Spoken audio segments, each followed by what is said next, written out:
This is 99% finished, but I really want to get this video. You see how that window's centered now? The garage door is going to be down here, also centered. If you want to make a model like this, print out the drawings at this scale, which is 1/4 inch equals a foot, which is a pretty good size for a single family residence or ADU. You're going to want to print both the floor plans and the elevations.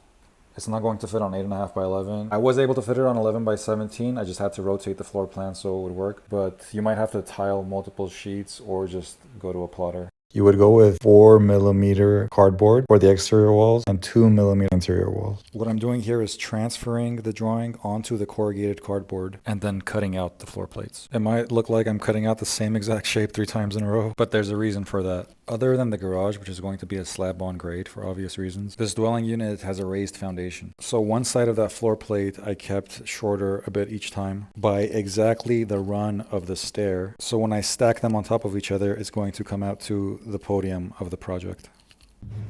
So my model isn't going to have the crawl space, but no one's going to know.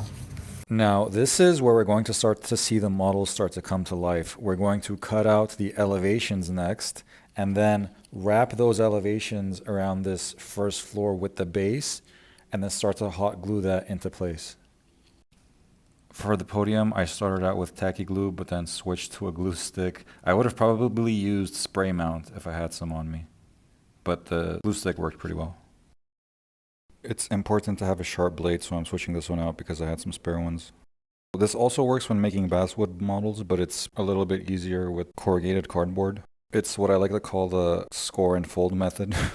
So wherever you can, you only cut the outside corner and then you fold it from the inside corner and then assemble that over the first floor. So I'm doing a test run here before gluing everything into place, and for good reason, because that's how I noticed that I forgot to cut out this large window. Now you'll notice I have a lot of angles going on with this design, and since this is a really zoomed in model at 1/4 inch equals a foot scale, you might not notice why. But I had made some at 1/16 of an inch equals a foot where you see it all responds to site.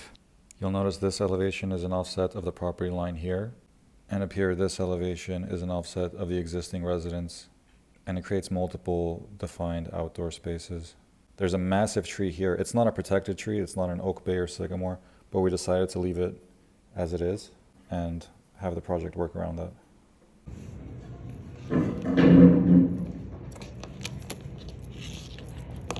We're adhering it all to each other here, and this is where the rubber meets the road. And there's a little caveat, which is when you have all these angles, you can't just print out the elevations as they are. You have to unroll it and then print it out, due to the foreshortening that happens when a part of the building is not perpendicular to the lens that you're looking through.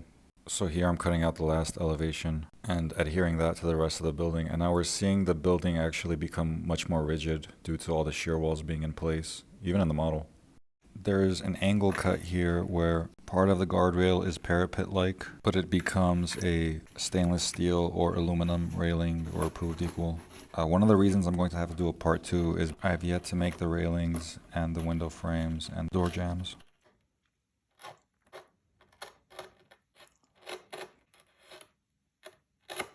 Bam.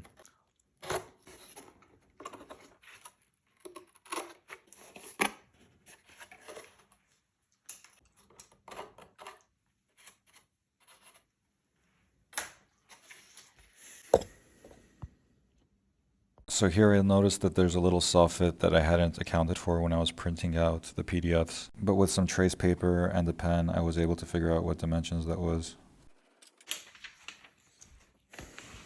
This project is all about earth tones, but since it's all made out of corrugated cardboard, right now it's earth tone. So we're going to have to spray paint it to get some more variety in there. I'm going to tape off the concrete and the part above and below that large window, which is going to be Corten steel. After spray painting, I'm going to add chipboard for the wood siding on the lower half of that 2-story portion on the right. What's going to be left that's going to be painted is the stucco.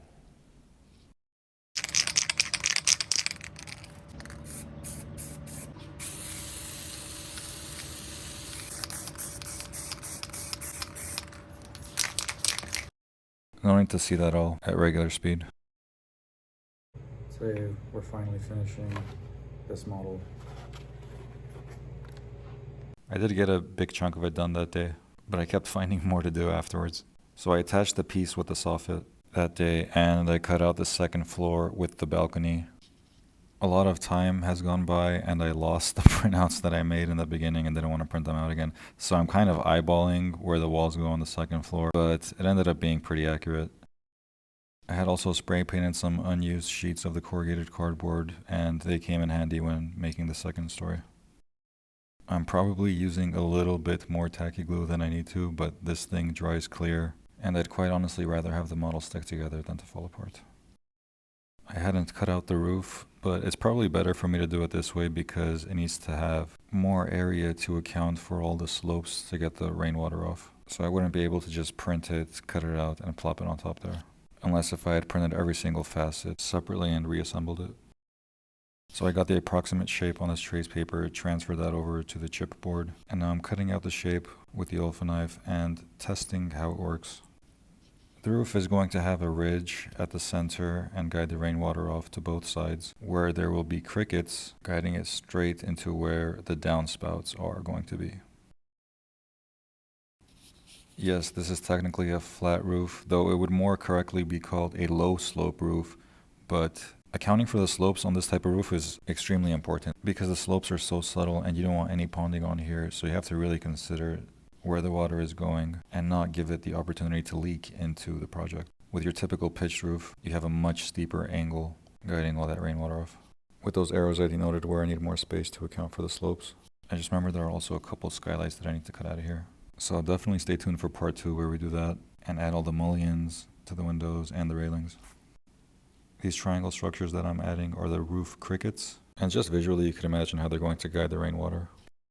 Then for more realism, I added surfaces where the windows are going to be. Ideally you'd cut out the plastic in the shapes of the windows, but to save time I'm going to run a layer all along the interior.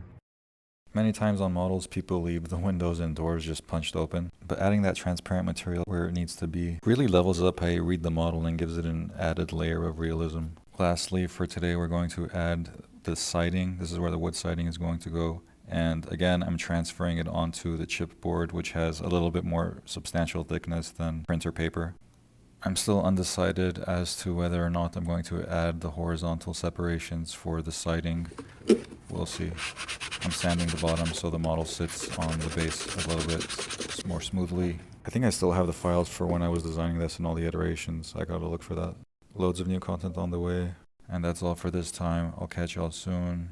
Peace, love, positivity. Take care.